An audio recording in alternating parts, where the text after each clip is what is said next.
Just present your name. My name is Lucas Mokgoeng, and I'm coming from Limpopo, Bochum, and I moved to Joburg in 1998. And joined Artist Pro Studio in 1998, just to learn more about printmaking. And then I was employed as a teacher in 1999. Yes, even though I would say I'm actually the first person actually like to run like formal classes at Artist Pro Studio. Because by then, yes, we didn't actually have program, and I started with the Saturday class. Oh. And then from there developed to actually to other classes. And wow, thank you. This is Expo Visuals, ne? We are here under Gauge with Mr. Morgan. Oh. So yeah, be sure to check it out. Maybe I'll put it up on YouTube. I don't know. If only Mr. agrees.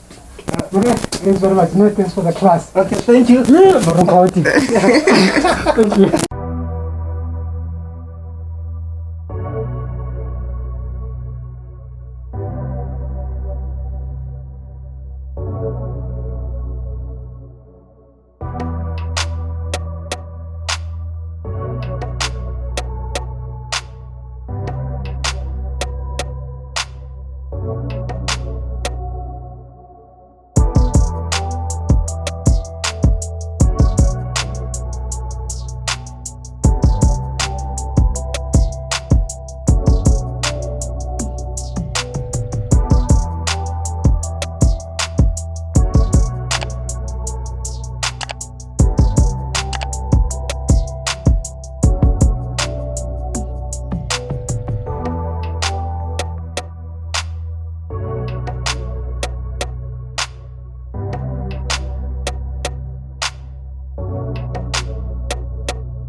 Studio started?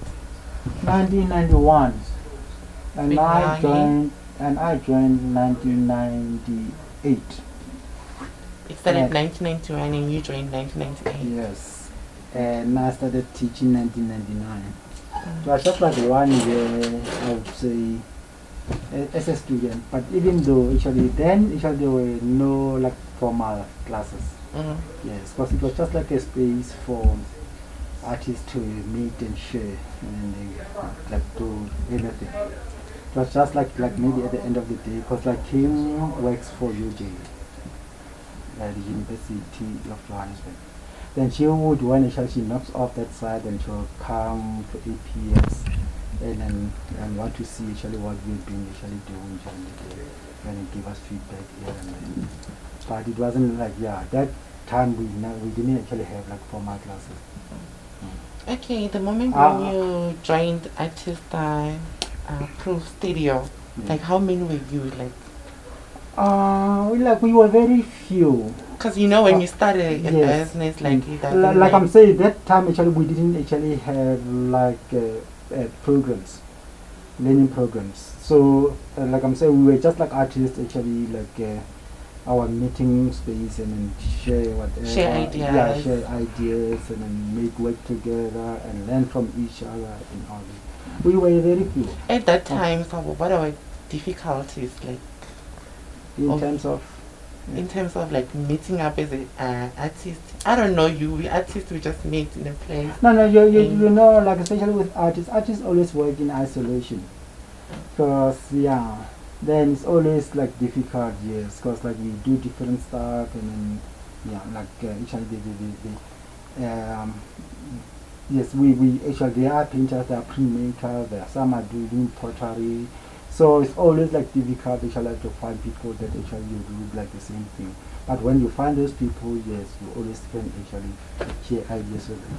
Okay. So Yeah, and in that time again, actually, printmaking wasn't that popular. I would say Artist Studio was actually the only printing space then. When actually I moved to Europe, because like I was coming from Limpopo. So Oh, you're from Limpopo? yes, I'm from Okay. Limpopo. Alright. So yeah, but like now printmaking is actually growing, it's big. There are so many printmaking studios now. Yeah, I can see that it's growing. Oh, so now tell And me. yeah, we have produced so many artists. So Have you this question, like, it's now focused on you. Have you studied for this? Not really. Because before I came to APS, actually, I did a diploma of teaching with Mokgoeng, College of Education. And then there, yes, even though I was like specializing in art, but yes, it's like mostly like other art disciplines such as painting and sculpture and printmaking. Because I remember we did lino, we did monotype, but then I didn't even know actually what was that like called, because they were like just like say it's like making a print from glass. Then I only got to learn and understand what is that called when I come to Artist Proof Studio, because Artist Proof Studio specializes in printmaking. That's when yes, I knew, oh, this is actually monotype. Then yeah, even my lecturer, but anyway, I forgave him now. He didn't even know actually what that process is called. So that's incredible. Now tell me, this year how many learners that you have? I've heard you saying that there are those ones who come full time. There are those ones who come on Saturdays, of which is a duration of a 12 months. So combining the ones who come on during a week and Saturdays. Yeah, we've got about 80 learners in all. Or like the weekday, and then we also have like the 4th years, because like when they actually finish their 3rd year, then actually they can do an internship, which is just 1 year. That's like adding 1 more year to their 3 years. Tell me a bit about the workshops. How do you host them? Is it on Fridays? How many in a year? Is it 2 or once in a year? No, we try to get as many as possible, but yeah, we always, it depends, like every year is different, but yes, like it depends actually what is that actually like most people actually want to learn. So then yeah, we actually base our decision on that. So yeah, sometimes we'll make a call out actually for like a particular workshop, only to find that yeah, maybe very few people are interested, then we end up not taking. So yeah, we always look at like what is that actually is like in demand. Most people actually want to learn. Are there times whereby you call people to come for a workshop, and then you find that there's a range amount of people, like people who are coming is the not amount that you're expecting? How do you manage that? We always have like, especially now with COVID, we always have like to control. Oh, yeah. Maybe like you give them a certain number. Yeah, when we send out like a call for people who have to sign up for a workshop, we always say we'll actually accommodate up to like this 10 people. 10 people. Even that, like for this workshop, like if you look at that post, you'll see actually it's written a number there that actually you can only accommodate a certain number of people. Okay. So tell me about the workshop of today. Like you say, how many are you? 9? 9. 9. Yeah. We've got 9 so people what are the things that you've been like teaching them today, and what are they here for? Now it's a technique called dry bond. Like it's an intaglio printing process. So you can work on any surface, but you use mainly like a needle. You draw with a needle.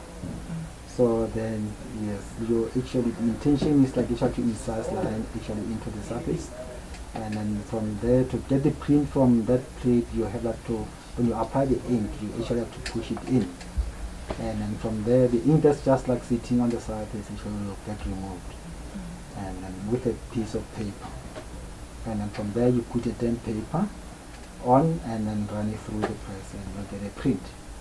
Okay. So that's the technique that they are learning today. Okay, tell me, when you, in your point of view, where do you see yourself in 5 years' time about Artist Proof People Studio? like that, You see it like expanding? Like you mean the Artist Proof Studio or my personal goal? Or about the or studio? about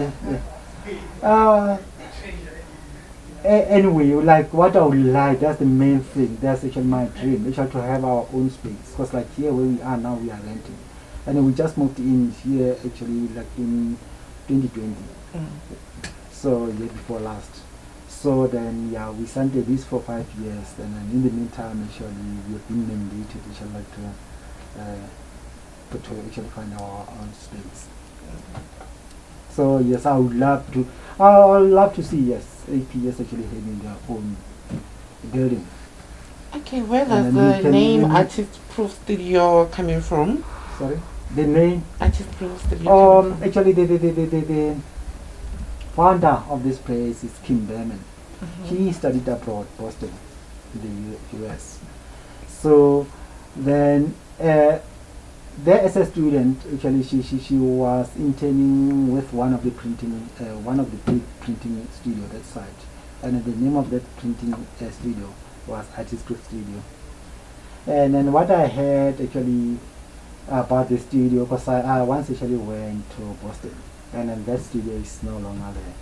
And of course, like yes, it's actually burned down. When I asked them and wanting to know what happened to the studio, they said no, it burned down. And ironically, even our Artist Proof Studio in because like I told you that we just moved here 2021, no 2020, at the beginning of 2020. Then in 2003, actually our building actually burned down. We were in your town. That's actually where you guys went. We were still there. Yes. But it wasn't that building. There was another building just across the street, next to that one, not far from that one. That's actually where we were before we moved into the bus factory. Okay. So how long did it take you guys to get another place? As you mentioned, like Yeah, the building got burned. we gave I think 5 years. And after this is our 3rd year, then we have to try and get our own space.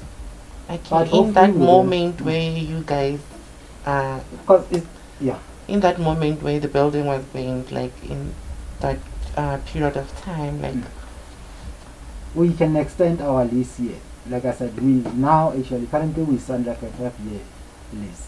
But if it happens that actually you're saying it took you guys 5 years to get another building where you guys gonna work to? No. Now I just like say we moved in here 2020, and then we signed a lease of 5 years, and then actually to try. And within that 5 years, we have to find our own place. But if it happens that yes, but then actually after 5 years, we still haven't actually got our own space, we can extend the lease here.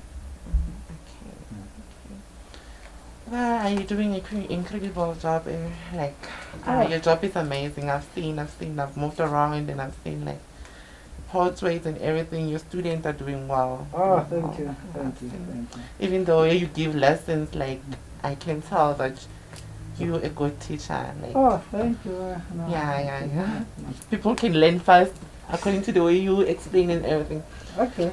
Anyways, thanks for your time and you elaborated everything that I wanted to know. Thank you so much. Oh, okay. No, thank you very much. Thank